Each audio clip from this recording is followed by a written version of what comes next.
श्री राधे राधे। श्री कृष्ण लीला का चिंतन गतांक से आगे। अब हिमाचल की ओर से हेमंत आया। धुएं का वितान तान कर वह व्रजपुर में निवास करने लगा।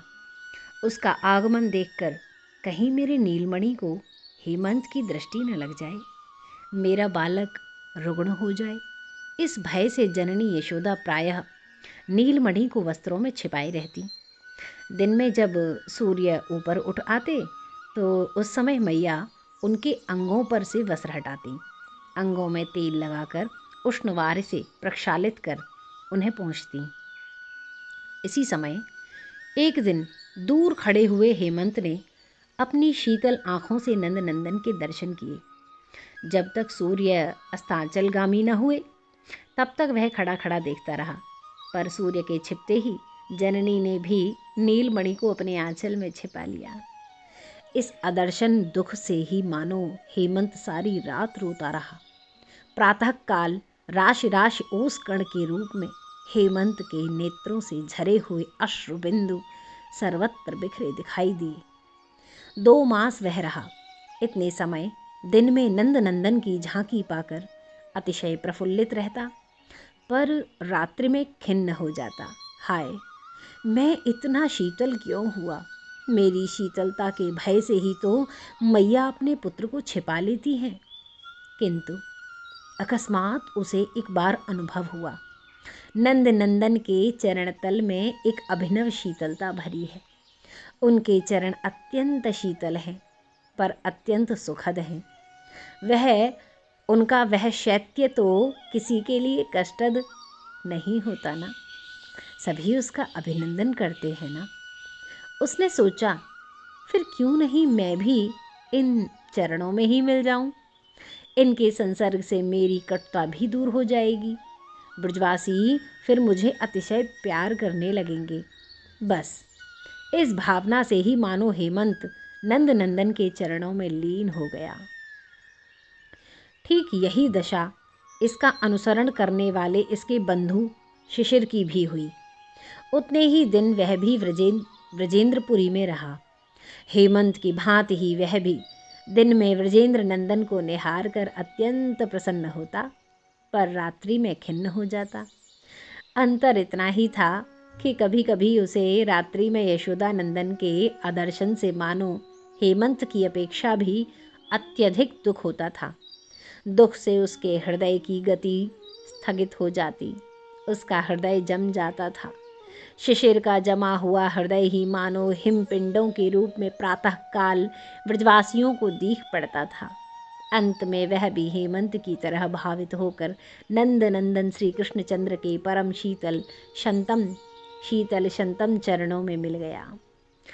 शिशिर का अवसान होने पर आम्र मंजरियों के अंतराल से अपने कर पल्लव पर कोकिल बिठाए वसंत निकला।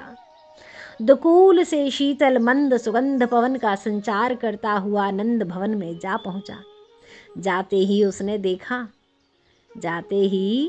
उसने देखा मणिमय प्रांगण में श्री कृष्णचंद्र को गोद में लिए धात्री बैठी है।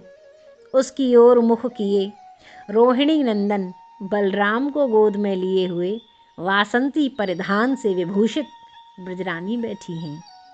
उनकी पीठ की ओर श्री रोहिणी जी खड़ी हैं और उनके पीछे गोपिकाओं का एक दल है। दूसरी ओर कुछ हटकर व्रज गोपों के सहित व्रजेंद्र खड़े हैं। सबकी दृष्टि श्री कृष्ण की ओर है, पर श्री कृष्ण राम को एवं राम श्री कृष्ण को देख रहे हैं।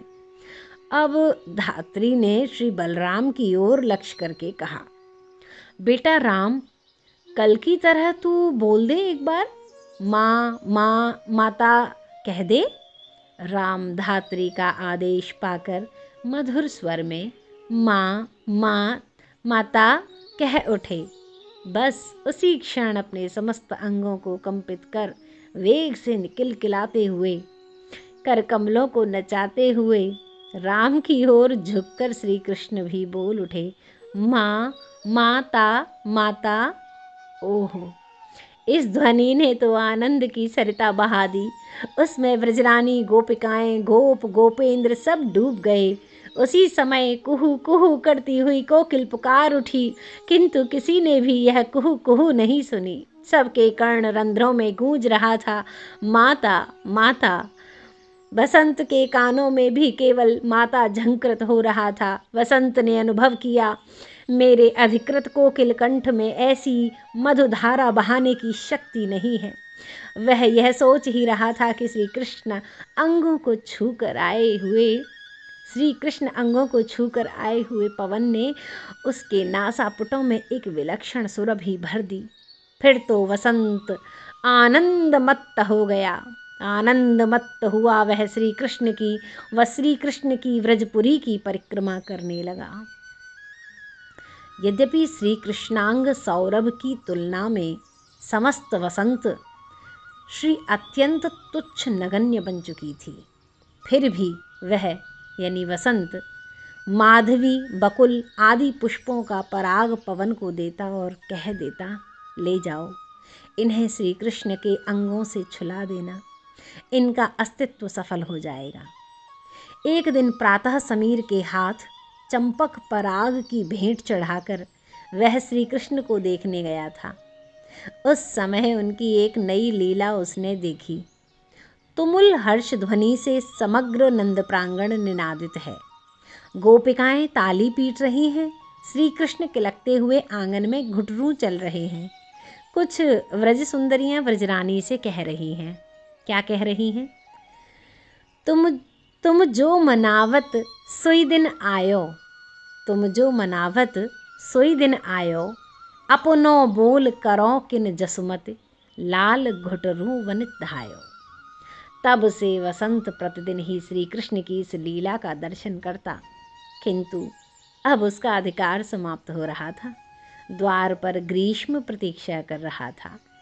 उदास होकर वसंत ने सोचा, आह, पुनः मेरा अधिकार आने पर भी श्री कृष्ण की यह रिंगण लीला कहाँ देखने को मिलेगी।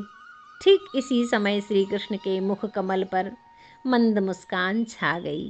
बस वसंत को मानो उपाय सूझ गया और वह अपनी समस्त संपत्ति लिए हुए ही उस मुस्कान में मिलकर तन्मय हो गया।